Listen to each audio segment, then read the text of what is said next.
I'm struggling to choose the best insulation for our new office and shop build here. I'm going to show you in this episode the areas that we want to insulate. Also going to talk about what I've learned so far in my research, where I've learned it from, and share some of that with you as well. And then I'm actually going to show you some quotes of what we've got and the options that we've got so far, and hopefully you can help me decide. Let's get started.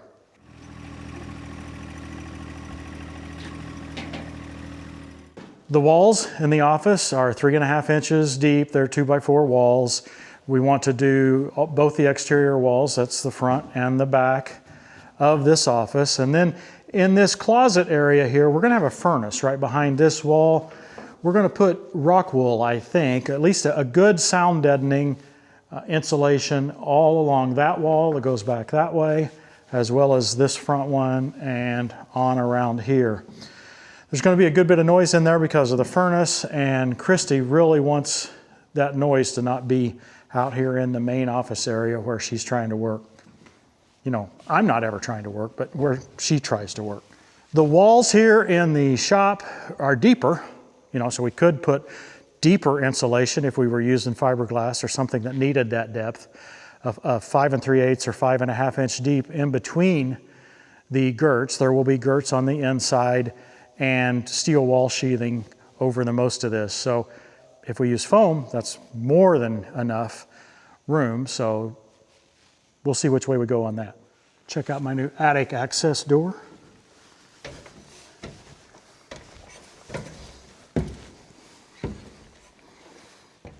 We've got a couple options up here. My original plan was to insulate the ceiling, right? So that would have been to put some sort of insulation right here on the ceiling. There will be a steel ceiling right under the bottom of the trusses. But several folks have encouraged us to consider putting the insulation on the underside of the roof deck here instead of in the ceiling. We'll discuss that in a few minutes. We're considering several different insulation options, several different fibers, fiberglass, rock wool, even some wood fibers. And then we're considering spray foam of both open cell and closed cell varieties. The first place I'm going for knowledge is my own previous experience. We insulated this shop ourselves. We used this foam material that we got from an insulation company. We didn't do a real good job of sealing that, and you can even see that the vapor barrier we've put over the top, we've broken it in several places. I think there may have even been a few places along the wall that we didn't even get the vapor barrier put up at all. This just hasn't worked the way we would have wanted to, and mainly because of our ignorance. I just didn't understand some of the details of trying to prevent that airflow and making sure that I didn't get or allow air to flow in and out of the building. You know, I just didn't know much about insulation at that time. Now, I did a pretty good job in the attic. I blew in the fiberglass, white fiberglass. It works really well. I'm really happy with that. We still didn't do perfection. I didn't get a vapor barrier put there, but I think the ceiling is working pretty well. I think it's the walls in here that are lacking, and then some sealing around the doors themselves, which is always going to be difficult to deal with when you're dealing with garage doors instead of a tighter walk-in door. I have lots of respect for Kyle at RR Buildings and Matt Reisinger with the Build Show. I've learned quite a lot from those guys. Specifically, I've watched Kyle as he's done the blower test on his headquarters, his new headquarters 2.0, and as well as this modest home that he's been building. So that's been very helpful. I've also noticed that Matt Reisinger, I think, spends most of his time in his attic. Oh, that's not true, I'm just kidding. But he does have a wonderful attic where he has insulated, I think, even on top of the roof deck, as well as on the inside a little bit, so he keeps the attic entirely climate controlled. I suppose there is one other insulation type we considered, and that was cat fur. But Bullseye didn't think that was a very good idea, and he vetoed it. Both of these guys have been showing how a detailed focus, focusing on the details, can make a fiber-based insulation system quite efficient and effective. Between the lines, however, I'm seeing that it is an enormous amount of focus on details. It seems like there's a lot of ways to make a mistake or to fail to get that air seal when you're just dealing with that thin Mirex material.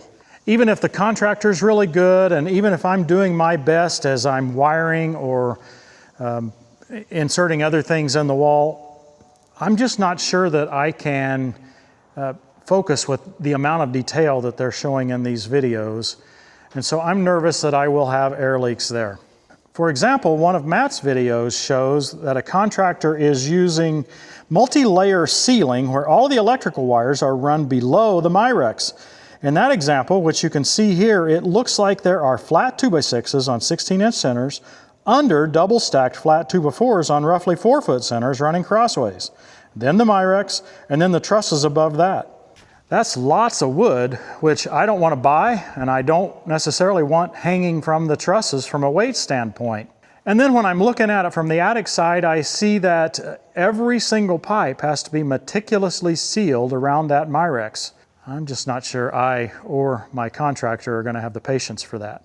And likewise, Kyle, when he was running his blower test, I believe it was in the Modest home, even after he had done his best on the ceiling and the walls, he was still having significant issues with air intrusion through a couple of holes in the concrete slab.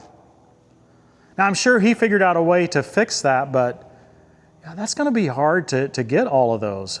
While these guys are doing a great job of improving this technology and at the same time educating their viewers, like me, on the detail that has to be considered, I'm just not quite sure that that's the easiest way to get this air seal.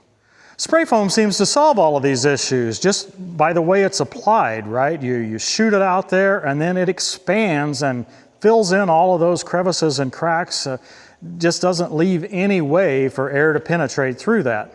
Which kind of brings the obvious question is, well, why doesn't everyone use it? I suppose simplistically we could just say, well, it costs too much, and some folks decide that it's not worth that extra cost. But I think when we drill down, the answer is a bit more complex, because how much more does it really cost for the same insulation value? The entire industry uses R value as the measurement of choice for insulation value. That's all the way from our building codes to marketing. Everything uses R value, and that's really all we have to depend on. And so I suppose most of us just kind of take or took that for granted that that's the only way we can measure insulation. Well, if we use that approach, just as an example of my building, in order to get an R49 in the ceiling, I would have to go with 7 inches of spray foam. And just for my ceiling, just in the shop part of the complex here, it would be $51,000 to do just that ceiling 7 inches thick. Yeah, you can see why people would say it's cost prohibitive. But intuitively, we know that this R value thing is not, well, it's not perfectly accurate, right? I mean, if someone challenged you to keep a beverage cold and they gave you 2 options, this option, which is R10, 2 inches of styrofoam insulation, or 3 inches of fiberglass insulation, which would you want to wrap your drink in to make sure that it stayed cold the longest? Yeah, the answer is obvious. I mean, how many fiberglass coolers have you seen ever, or at least in the last 50 years? Hey, do you ever find your loader to not be quite strong enough? One thing you can do about that is contact Hydros Plus. If you have a Deere, you have a Kubota, one of these mainstream models, you can get increased cylinders, bigger cylinders, to allow you a lot more lifting strength. You can get them for the lift itself, you can get them for the curl. In fact, I recommend that you get them together for a safety reason. You want to make sure you can curl everything you can lift. You can also get a faster hydraulic pump for 1, 2, and 3 series. I believe even the 3R series of Deere. I'm not sure about Kubotas, whether you can get faster hydraulic pumps for them or not. Anyway, hydrosplus.com, they've got a bunch of different performance items for your tractors, hydraulic oil coolers. It's cost-effective stuff too. It's hard to afford a new, larger tractor.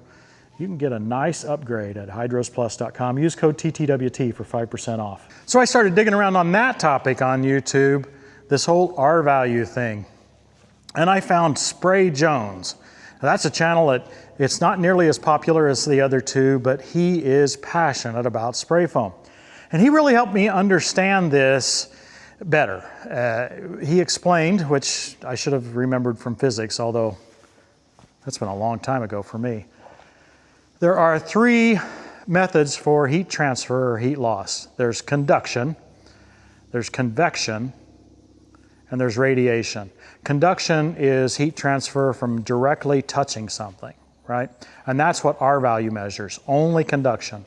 There's also convection, which is air blowing over something to transfer the heat, right? So air movement through a material or over a material transfers heat. That is the major difference that we're gonna have to talk about here. And then the third is radiation, which is sunlight. I'm standing in the shade today because it's a little bit hot, and it would be a lot hotter feeling right out there in the sun because of the radiation. But for a lot of this interior insulation, the radiation is not much of an issue. Unfortunately, the R value only deals with this conduction situation. It eliminates all convection from the testing, and so you cannot see the difference of the heat loss or heat loss prevention of a material via convection with the R value test. Mike Jones explained that they use a 1-inch thick piece of insulation, and he'll say it with a little more passion than I will, that with that thickness chosen by the fiberglass industry, then they completely surround that in a sealed box to do the actual test. And that puts fiberglass in its best possible light. Matt and Kyle, as well as my own poorly insulated shop, illustrate how difficult it is to recreate that tightly sealed box in the real world. The test just has that level of inaccuracy built in. So that's the problem today. There's no objective way that at least I couldn't find any testing online that showed any objective way to measure and truly compare spray foam of open cell or closed cell to each other or to fiberglass insulation. Now, Spray Jones does show some test results showing heat loss or heat transfer through different thicknesses of closed cell spray foam. 3 inches shows a 90% reduction in heat loss, 4 inches, 92%, 5 inches, 93%. From these numbers, one can see that you get diminishing returns, right? 7 inches doesn't really appear like it would help me hardly at all over 5 inches. So why would I spend 40%, 60% more money on that? Now, if that isn't enough confusion, we've got open cell versus closed cell. Now, closed cell is the type of insulation that is all the rage today. It has an R value of about 7. Again, take the R value stuff with a grain of salt.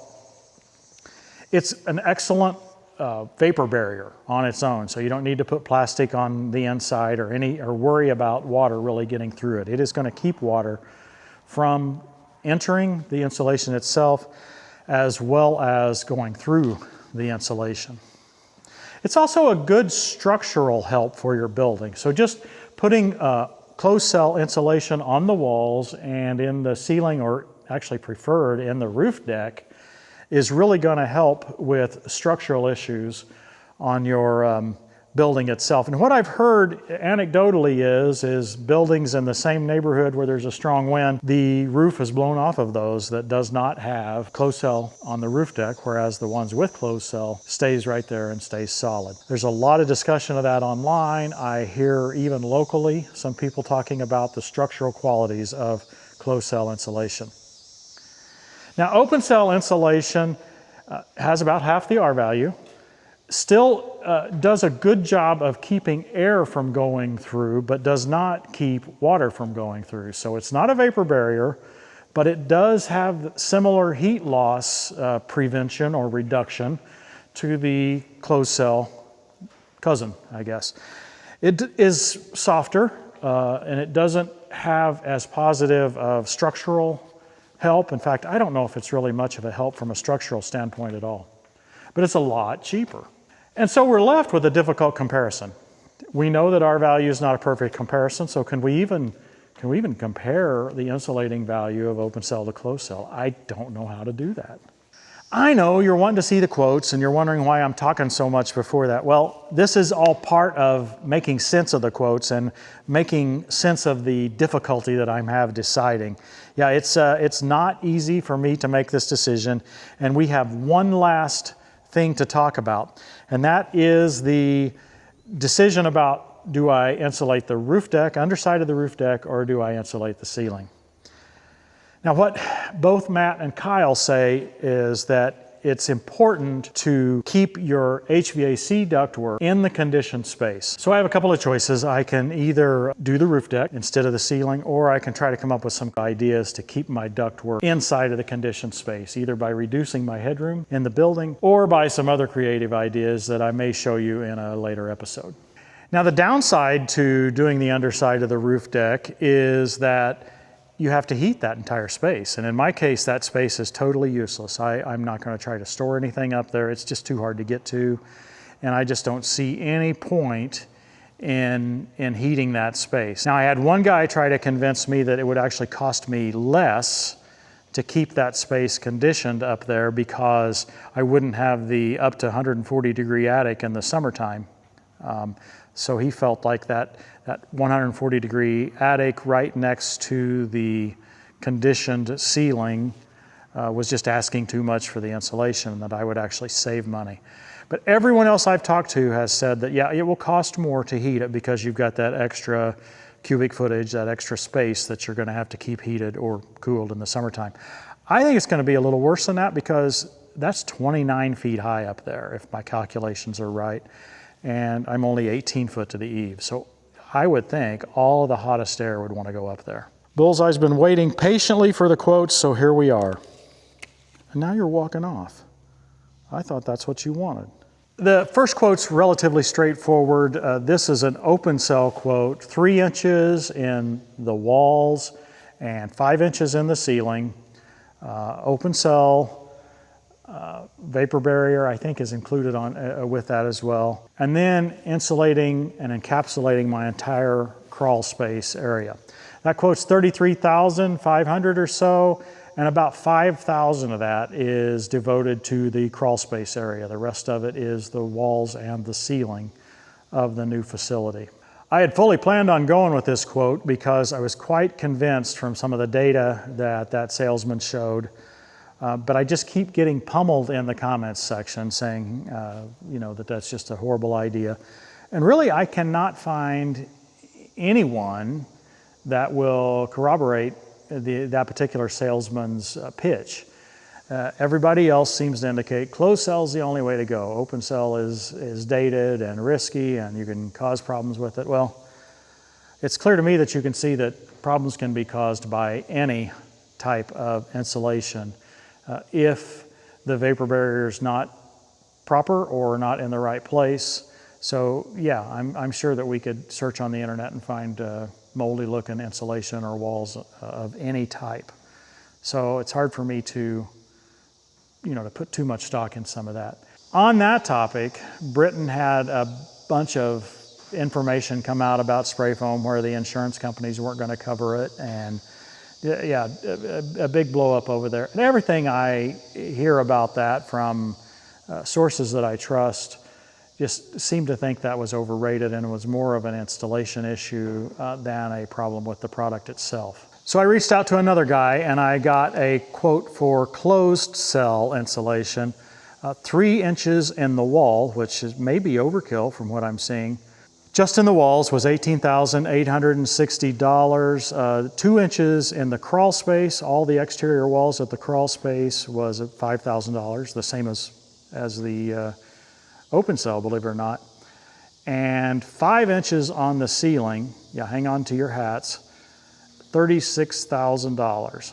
Okay, for a total of $59,860. You can see why people don't choose closed cell insulation. Now, a few other options in this quote. If I drop to 4 inches on the ceiling, it's 28.8 in the ceiling for a total of 52,660. And if I drop to 3 inches on the ceiling, it's 21.6 for the ceiling, total of 45,460. He also gave me a quote of 20 inches of fiberglass blown in the ceiling, still doing the walls, right, and spray foam. But fiberglass blown in on the ceiling, $10,900 for a total of $34,760. Now, if I did the roof deck instead of the ceiling, if I did 5 inches, it would cost about $2,000 more. If I did 4 inches, it's about $1,600 more. 3 inches, a little less than $1,200 more. These are all the options, and I'm looking for your feedback. Now, if you skipped all of this explanation section just to get to the quotes, I would encourage you to go back and watch that before you place your comment, because the explanations are what will make the comments relevant, right? So please go back and watch that before you propose your approach. Right now, I'm leaning toward the 4 inch in the ceiling, closed cell, 3 inch in the walls, and doing the crawl space. I'm not necessarily opposed to the open cell, even though I can't find anyone else to corroborate this guy's story. It made sense to me, right? And he's got some data that's officially certified, so it's just that I can't find enough other people that say that's a decent way to go. I'm absolutely convinced that R value is not a sufficient way to measure true insulation effectiveness. And it's unfortunate that we don't have a better measurement. I'm really surprised with all the money there is in spray foam that they haven't got together and said this is worth investing in figuring out a better measurement system. Spray Jones does have several videos on this topic. I would encourage you to go check those out. He even has a video with who he referred to as the lone spray foam lobbyist in Washington, and it was quite interesting. I watched that one in its entirety. I would encourage you to go check that one out. I've had good luck with the fiberglass blown-in insulation in several different scenarios, so I'm not totally opposed to doing that approach. I'm just afraid that I'll puncture the air barrier there, and if I'm spending this much money, do I really want to risk not having good insulation value there? Now, I'm really seeking your feedback. I really mean that. But I will say that it's easy to just type in closed cell spray foam. That's the extent of your comment. It's a lot easier to type that than it is to spend $60,000 when $30,000 or $35,000 might solve the problem just as well, right? So it is very, very difficult to actually make the decision. I hope you've enjoyed this discussion, and I hope you've enjoyed the entire series. We've really tried to share what we've gone through, both positively and negatively, and then some of the difficult decisions that we've had to deal with, including this one. And we will continue to do so as we finish our shop build out. Thanks for watching, everybody. We'll see you next time on Tractor Time with Tim. Lord, I have heard of your fame. I stand in awe of your deeds, Lord. Repeat them in our day, in our time. Make them known. In wrath, remember mercy. Beautifully restored 755 sold at auction at the farm show recently. And this is a John Deere 3320 that's been restyled as a half-scale International Harvester 1456. This was beautifully done. It sold for $26,750. My favorite big tractor of the show was this Case IH 785 painted in traditional Steiger green.